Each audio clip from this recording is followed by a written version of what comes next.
Right, so in the last video I showed you that little solar pump, and towards the end of the video I mentioned that I was going to make a filter for it.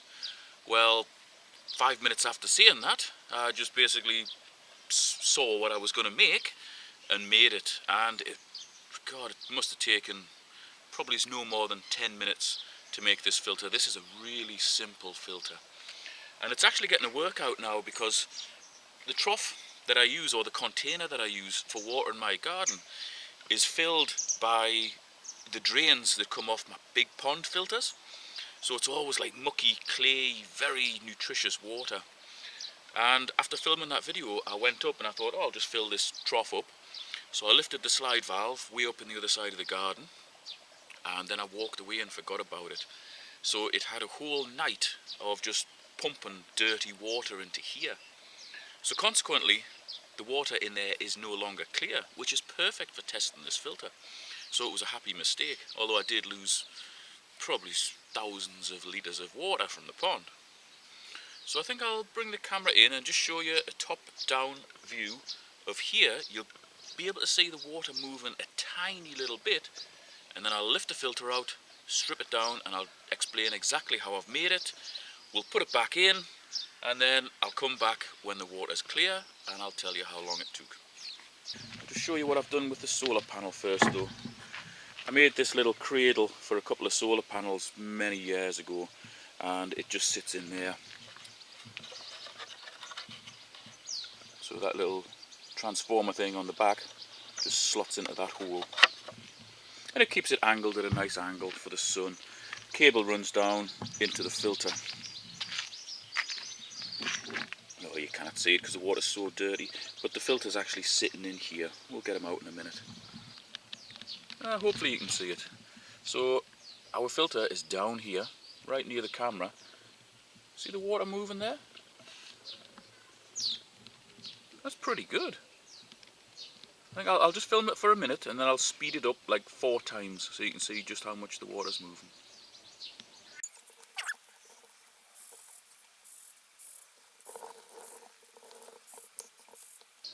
Right, now this is good. The sun's just gone in, but this water here is still moving. The pump will still pulse and push out a little bit of water, so even if the sun isn't shining directly onto the solar panels, the pump still will allow this thing to work as a filter because it just pulses a little bit of water out of that, and it's just switched back on now. Hopefully you'll have noticed just there, it's now a constant flow. It's working very well. And this particular thing would be absolutely perfect for a little wildlife pond or a container such as this. This is the beauty of filming videos in the garden. You can pick fruit and veg and just eat it as you're filming the videos. Right, so I've flipped the solar panel upside down, so this pump has now gone off. That's important because I'm going to be lifting it out of the water. I don't want it to grind itself away to death without any water. This thing's covered in snails. And if anybody's familiar with a really old video I did called Tube Filter or something like that, where I made an aquarium filter out of a polyester tube with a tiny little pump, you'll probably recognise this design. It's basically exactly the same. So in the centre of here, we've got our pump. We've got a little 8mm hose here. That's what feeds the water out. So as the pump comes on and starts to shift water out, it draws it in through each end. And this pipe here is just a 4-inch drainage pipe. You could probably get away maybe with a 3-inch one, but I want to be able to get my hands right into here to get to the pump and pack out all the stuff that's in here without getting my hands stuck in it. So that's why I've gone for 4-inch. Plus, if you've got a 4-inch diameter, that's quite a big surface area on each end, so it's not going to block up in a hurry. Now around the rim on both sides, I've drilled holes, and that just allows me to put hooks in and hang it over the side of this trough, and that just allows me to hang this thing into the container at various depths and also at various angles as well, depending on where I want the water to move to. The cable is just held in by the foams that are pushed in here. So in each end we've got 3 coarse pads. 1, 2, 3, and if you notice they're the bumpy sort, and the bumps are facing outwards, so they're contacting the water that's being pulled in. That is a big surface area in such a small filter. Then behind that we've got a medium density pad which is already getting mucky. Look at that. It's only been running about a day and a half, and that's already attracted quite a lot of muck. And then after that we've got a mesh bag which is filled with bio gravel.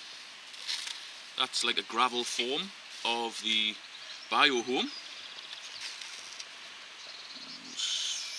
Where are we going to put that?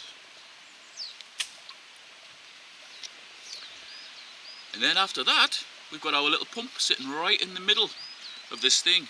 So everything I've taken out of here is also replicated in this other side.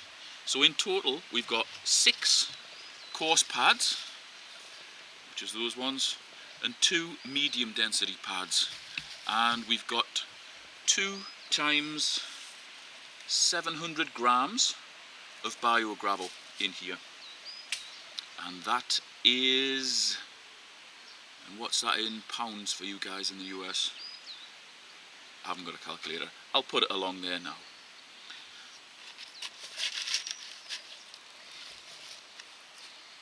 And this is really easy to clean out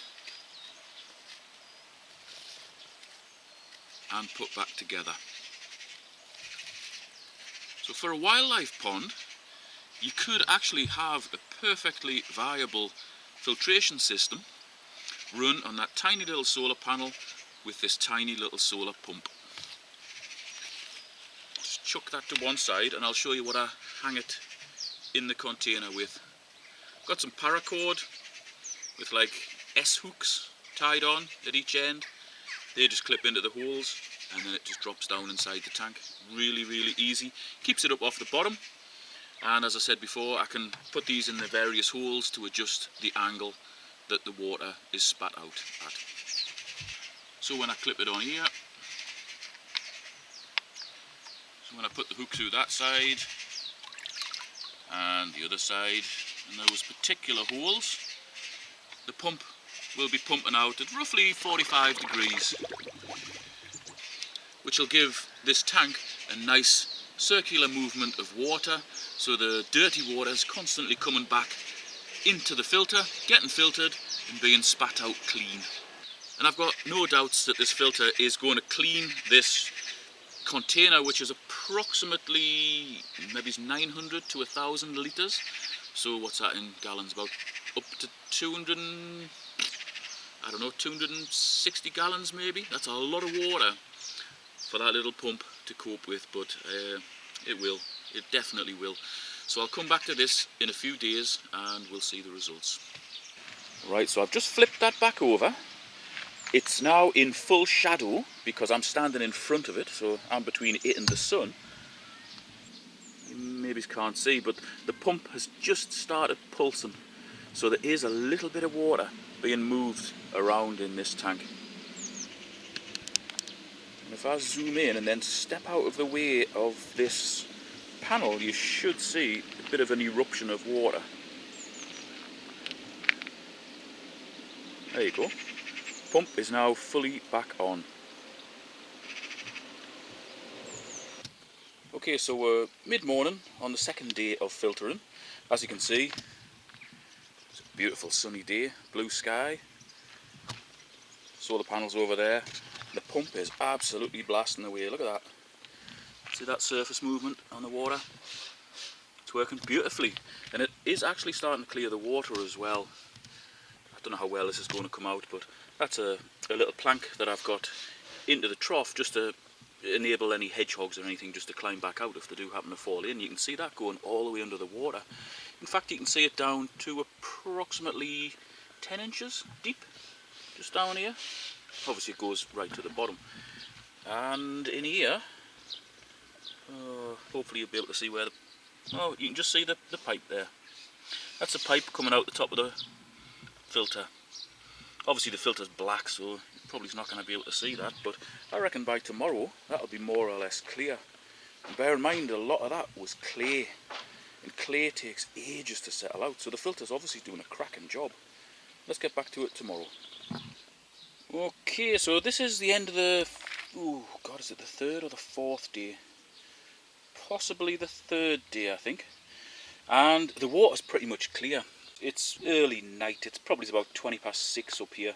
So the sun's gone round the corner, it isn't on the panel, so consequently the pump is just kind of pulsing.